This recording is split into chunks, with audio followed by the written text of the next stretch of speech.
Every painting begins with a single element, light. It's not just what we see, it's how we see. It gives color its vibrancy, shapes the world around us, and creates mood and emotion. As artists, we are not just copying reality, we are capturing the way light reveals it. I don't paint flowers, I don't paint faces, I paint light. In this video workshop, you'll learn how to create the illusion of light on canvas, master co-layering with a simple and direct painting technique, and even more. Enjoy the video.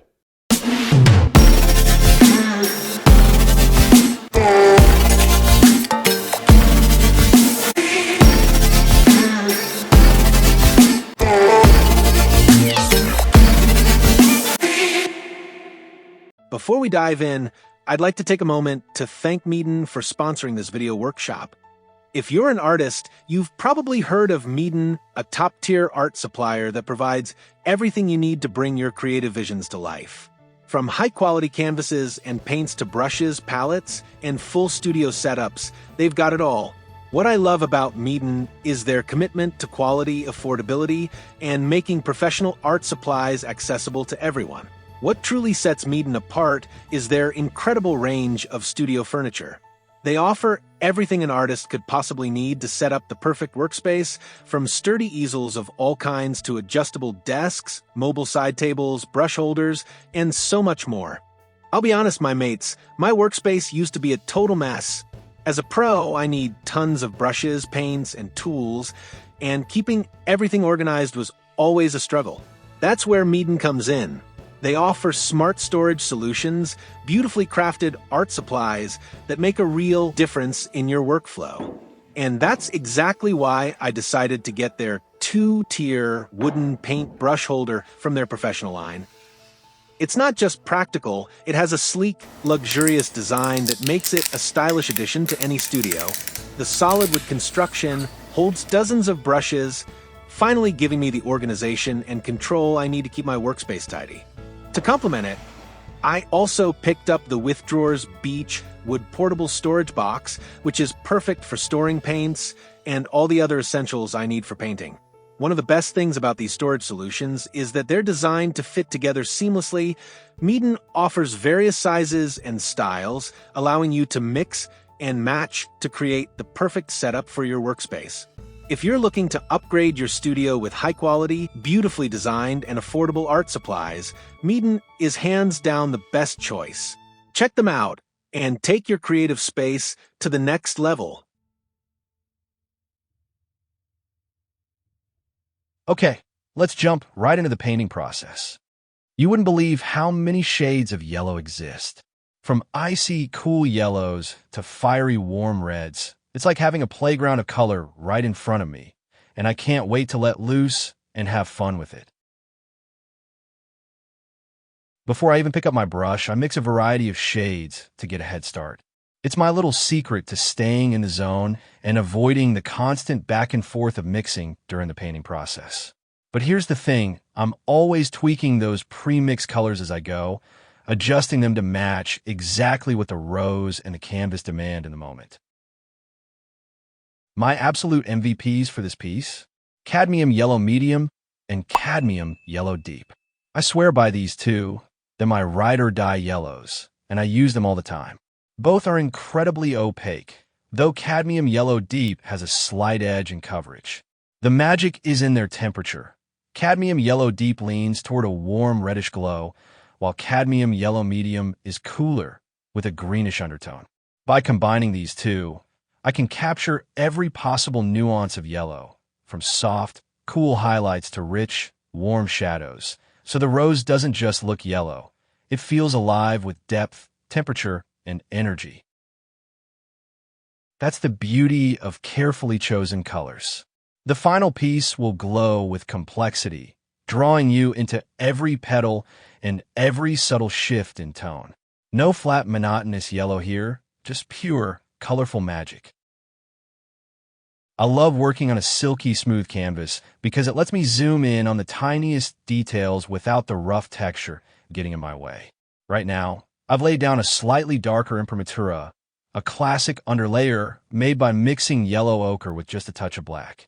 Since it's acrylic, it dried lightning fast, so I could jump right into painting without any waiting. Starting with a darker base is like having a secret weapon. Lighter colors practically glow when I lay them on top. This built-in contrast makes it easier to judge how bright or dark I need my tones to be. The imprimatura acts as a reference point, helping me push the painting's value range as far as it can go.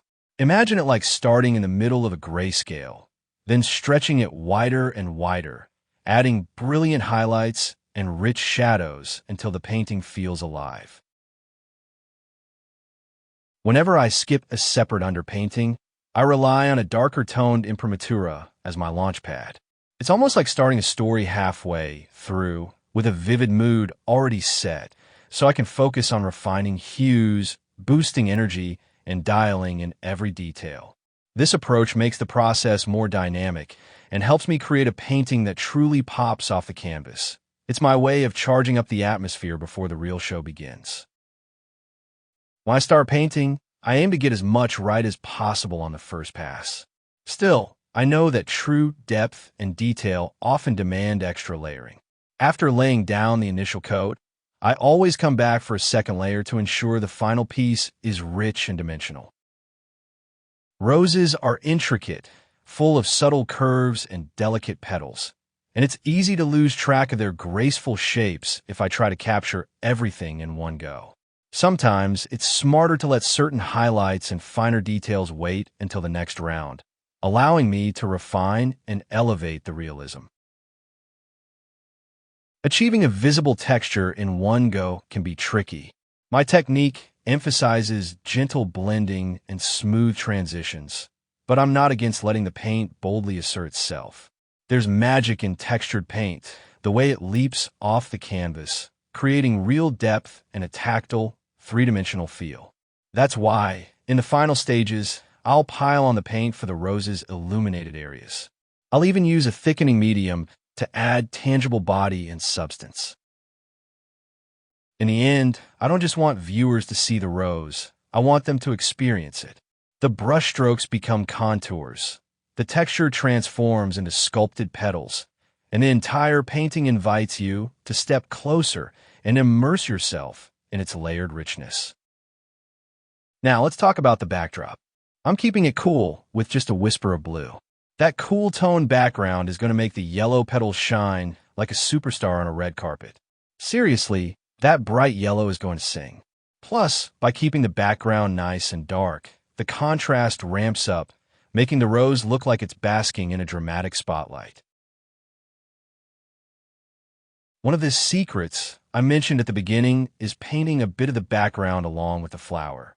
I use this trick not only when painting flowers, but also when working on still life or even portraits. The key idea here is that a flower is a three-dimensional object, and depth can be conveyed using the principles of atmospheric perspective. In this case, that means the edges become softer and more blurred the farther they are from the viewer. That's why I always paint the receding petals with softened edges, sometimes even letting them blend into the background. And since the background color is still wet, this blending happens effortlessly. If I were to paint only the flower and add the background later, creating these seamless transitions would be much harder. I'm not saying it's impossible, but this approach is easier and more reliable. So, whenever you're painting a subject, sketch in a bit of the background as well. This simple trick helps you achieve smooth transitions and makes it much easier to connect the background seamlessly when you return to it after the first layers have dried. Alright, here's another essential secret you need to know if you want to paint flowers or really any translucent object. It's called subsurface scattering. For those who aren't familiar with the term, in painting, this effect means that certain thin or semi-transparent materials, like rose petals, aren't just passive surfaces that reflect light. Instead, some of the light penetrates the surface, scatters inside, and subtly illuminates the material from within. When light enters a translucent material in the shadowed area, it increases both saturation and value. Take a grape as an example. Some light reflects off the surface, but a portion of it passes through, making the shadowed side appear as if it's glowing from within. This effect makes the shadows of transparent objects appear lighter and gives them more saturated colors compared to matte objects, which reflect all the light. When painting flowers, it's especially important to control values and ensure that shadows don't become too dark. Typically, flower shadows have lighter values, with only a few areas containing truly dark, desaturated shadows. Whenever I paint flowers, I enrich the shadows with a variety of colors to give the painting a sense of airiness and lightness, making the flower look more realistic. Always be mindful of the contrast between light and shadow. If it's too strong, the flower may look unnatural. Now, let's go back to the technique of painting the background. Although I paint in a single layer, I don't complete it in one sitting. I finish the background only after the flower is dried because by the time I got around to it, the rose had already withered. For this reason, it's helpful to have a portion of the background already painted, making it easier to blend into the dried layer, as I mentioned earlier. Whenever I plan on new painting, I always ask myself, should the background be darker, or should the main subject, in this case, the flower, take on the deeper tones? It's a fundamental choice that sets the entire mood of the piece. In this case, the flower is a bright, luminous yellow, naturally catching the light and creating a strong tonal contrast. The leaves, on the other hand, are much darker. If I weren't careful, they could easily blend into the background and disappear. That's why I decided to make the background extremely dark, not only to keep the leaves visible, but also to enhance the contrast between the flower and its surroundings. The result? A spotlight effect that makes the flower shine even more dramatically. When working on backgrounds, there are a few things that can make the process smoother and the painting more effective. A simple background often works best, especially if the goal is to keep the focus on the main subject without unnecessary distractions. Another key element that enhances the illusion of light in a painting is value gradation. Whether the background is simply empty space filled with air or you imagine a wall behind the rose, it's crucial, except for a few rare cases, to consider how light falls on the flower. In this case, the light comes from the upper right corner, making that area of the background the brightest. Some of the light bounces off the petals and leaves, creating subtle reflections. As a result, the lower part of the painting receives less light, and the background values are darker. This is always my approach to painting backgrounds. I try to create the feeling of light flowing through the scene, bringing it to life. Hand in hand with the shift in value that I just described, the overall look of the background is also influenced by changes in color and temperature, specifically the dance between warm and cool tones. Now, to get this right, you need to know one crucial thing. Warm colors add depth to shadows, while cool colors tend to make them look flat. But don't write off cool tones just yet. They also bring a sense of airiness to the shadow. So, in the end, the real magic happens when you strike the perfect balance, making sure your shadows have both warm and cool tones, like a well-mixed cocktail of depth and atmosphere. Since I underpainted the background with a warm umber tone, I can take advantage of it while painting the background itself, letting it peek through here and there beneath the layers of color I'm applying. This is one of those so-called secrets of using color transparency. Even though I'm working with a direct painting technique in this case, I'm borrowing a trick from layered painting, laying down color in a way that doesn't completely obscure what's underneath. Sometimes I even use my finger to wipe away bits of paint, allowing that warm umber to subtly glow through, adding a touch of warmth to the otherwise cool grayish-blue layer on top. I use this effect mainly in the deepest shadows of the background. For the lid areas, on the other hand, I go for a more opaque approach, using a mix of yellow ochre and burnt umber to warm up the tone. This way, you get a nice temperature shift in the background, warmer tones in the upper right corner, cooler blue hues in the center, and rich, dark shadows with a hint of umber warmth. See? Painting isn't just about putting color on, it's also about knowing when to let what's underneath do some of the work for you. All right, let's talk about the greenery of leaves for a moment. What I'm about to say doesn't just apply to painting leaves specifically, it's more about working with green in general. First off, let me just say I pretty much never use green straight from the tube. The only exceptions I make from time to time are Viridian and Green Earth. The thing about most greens is that they tend to be incredibly transparent, which just doesn't work for me. So instead, I mix my own greens using blue and yellow. As you can see, I'm circling back to something I've talked about before because, well, some things just can't be said enough. First off, I need a dark value in the shadow area again, but more importantly, it has to be a warm tone to really bring out the depth. That's why I'm laying down a warm underpainting using burn umber mixed with transparent oxide red. The red tone will also play a sneaky little role as a complementary contrast to the green, subtly peeking through here and there to break up the monotony of the shadowed greens. Because let's be honest, flat, lifeless shadows? Nope, thank you. All right, let's talk about green, because if you paint realistically, you'll be mixing a lot of it. My go-to combo, ultramarine blue and cadmium yellow deep. That's my base green, and from there, I tweak it with other colors, mainly reds to knock down the intensity and, when needed, a bit of black to darken it. But why this specific blue and yellow? Well, painting realistic foliage is a topic deep enough to fill an entire workshop.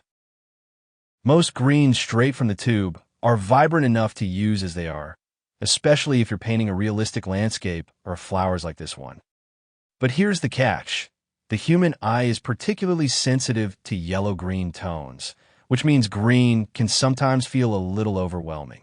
So how do you handle green without making your painting look like a neon jungle? Let's take a little trip back to 1855 when The Crayon, a New York art magazine, was publishing advice from some of the top artists of the time. One of them was the legendary landscape painter Asher Brown Durand, who had quite a bit to say about the color green. In his famous letter 6, he basically warned his students, nature does not do boring. If you paint a vast forest or rolling plains in a single, unchanging shade of green, your painting will look stiff and unnatural because that's just not how nature works. Instead, nature plays with an endless variety of green tones. Even trees of the same species don't all wear the exact same shade of green. They mix it up, creating a lively, textured landscape. And here's a fun fact. If you look closely at a leaf in the sunlight, you'll notice that the top, brightly lit side leans toward a cool green, while the underside shifts toward warm green with hints of orange. That's because light passes through the leaf, warming it up and nudging it toward the red spectrum. As light filters lower through the foliage, greens get progressively warmer, creating a natural color harmony that balances out the landscape. The takeaway? Don't treat green as a single color. Think of it as a whole spectrum. If your trees and plants all look the same, your painting might start to feel as monotonous as an elevator waiting room. But if you embrace variety, you'll capture the true magic of nature. Now, back to our color choices. Most blues and yellows are way too intense for realism. Ultramarine blue has a touch of red in it, which, as the color wheel gods decree, is green's complementary color. Cadmium yellow deep leans warm, almost orange.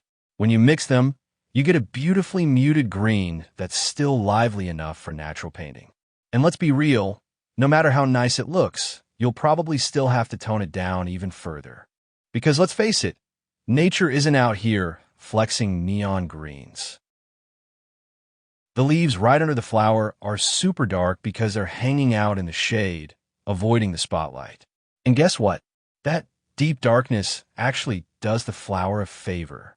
Thanks to tonal contrast, the bright bloom pops even more, like a celebrity on a red carpet with the perfect lighting. Everything I just mentioned is part of the so-called secret to painting light. Every element plays a role. The way light flows from bright values where it hits, gradually fading into darker values in the opposite part of the composition. The dance between warm and cool colors, the subtle transparency, and the magic of tonal contrast. All of these work together to create the illusion of light moving across the painting. It's basically painting's version of special effects, just with a lot more patience and way fewer CGI explosions. And that's a wrap for today, my mates. If you want to dive even deeper and see part 2, where I will walk you through essential details, please join my YouTube community by hitting the Oil Painting Master tier. There is a ton of valuable content waiting for you, and I would absolutely love having you along for the journey. You can also catch part 2 of this workshop over on my Patreon. As a bonus, you'll unlock exclusive tutorials, behind-the-scenes peeks, detailed insights into my painting techniques, layering methods, and so much more. The Patreon link is right below in the video description. If you are a fan of my artwork and would love some cool prints, stickers, and other awesome merch, swing by my website at matemerch.com. Don't forget to use the special discount code M8SELT at the checkout to snag 10% off your entire order. Take care, friends, and I'll see you in the next video. Bye bye.